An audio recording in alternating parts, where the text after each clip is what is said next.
നമസ്കാരം. മലയാളി വാർത്തയിലേക്ക് സ്വാഗതം. മാസപ്പടി കേസിൽ ഹൈക്കോടതിയുടെ നിർണായകമായ ഇടപെടൽ. മാസപ്പടി കേസിൽ കോർപ്പറേറ്റ് അഴിമതി അന്വേഷിക്കുന്ന സീരിയസ് ഫ്രോഡ് ഇൻവെസ്റ്റിഗേഷൻ ഏജൻസി അന്വേഷണം ആവശ്യപ്പെട്ടുള്ള ഹർജി ഷോൺ ജോർജ് എന്ന വ്യക്തി നൽകിയിരുന്നു. അത് ഹൈക്കോടതി വ്യാഴാഴ്ച പരിഗണിക്കാൻ മാറ്റിയിരിക്കുകയാണ്. കേസിൽ CMRL കമ്പനിക്ക് കോടതി പ്രത്യേക ദൂതൻ വഴി നോട്ടീസ് അയക്കാൻ നിർദ്ദേശം നൽകിയിരിക്കുകയാണ്. മറ്റെതിർ കക്ഷികളായ മുഖ്യമന്ത്രി പിണറായി വിജയൻ, മകൾ വീണ വിജയൻ അടക്കമുള്ളവർക്ക് നോട്ടീസ് അയക്കുന്നതിൽ വ്യാഴാഴ്ച വാദം കേൾക്കും. മാസപ്പടി കേസിൽ രാഷ്ട്രീയ നേതാക്കളും കമ്പനിയും ചേർന്നുള്ള അഴിമതി നടന്നിട്ടുണ്ടെന്നും കേരള തീരത്തെ അനധികൃത മൈനിങ്ങിനായി വൻ തുക കോഴയായി ചെലവഴിച്ചിട്ടുണ്ടെന്നും ഇത് വലിയ പൊതുനഷ്ടം കേരളത്തിന് ഉണ്ടാക്കിയതായും ഹർജിയിൽ ഷോൺ ജോർജ് ഉന്നയിക്കുന്നുണ്ട്.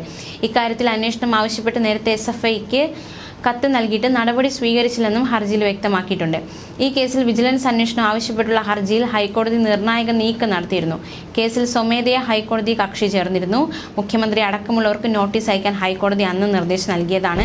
മാസപ്പടി ആരോപണത്തിൽ അന്വേഷണം ആവശ്യപ്പെട്ട് വിജിലൻസ് ഡയറക്ടർക്ക് മാത്യു കുഴൽനാടൻ MLA നൽകിയ കത്ത് വിജിലൻസ് ആസ്ഥാനത്തുണ്ടാക്കിയ കോളിളക്കം ഇതുവരെ അവസാനിച്ചിട്ടില്ല.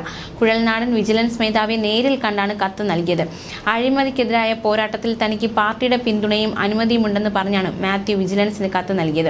മുഖ്യമന്ത്രി പിണറായി വിജയനും മകൾ വീണ വിജയനുമെതിരെ ആരോപണം കേവലം മാധ്യമ ശ്രദ്ധയ്ക്ക് വേണ്ടിയല്ല ഉന്നയിച്ചതെന്നും കൃത്യമായ തെളിവുണ്ടെന്നും മാത്യു കുഴൽനാടൻ MLA പറഞ്ഞിരുന്നു. ആരോപണങ്ങൾ മുഖ്യമന്ത്രി വ്യക്തമായ മറുപടി പറയാത്തതിനെ തുടർന്നാണ് അടുത്ത ഘട്ടത്തിലേക്ക് കടക്കുന്നതെന്നും മാത്യു കുഴൽനാടൻ പറഞ്ഞിരുന്നു. കത്തിലെ PV താനല്ലെന്ന് പിണറായി വിജയൻ പറഞ്ഞത് കള്ളമാണെന്ന് തെളിയിക്കും.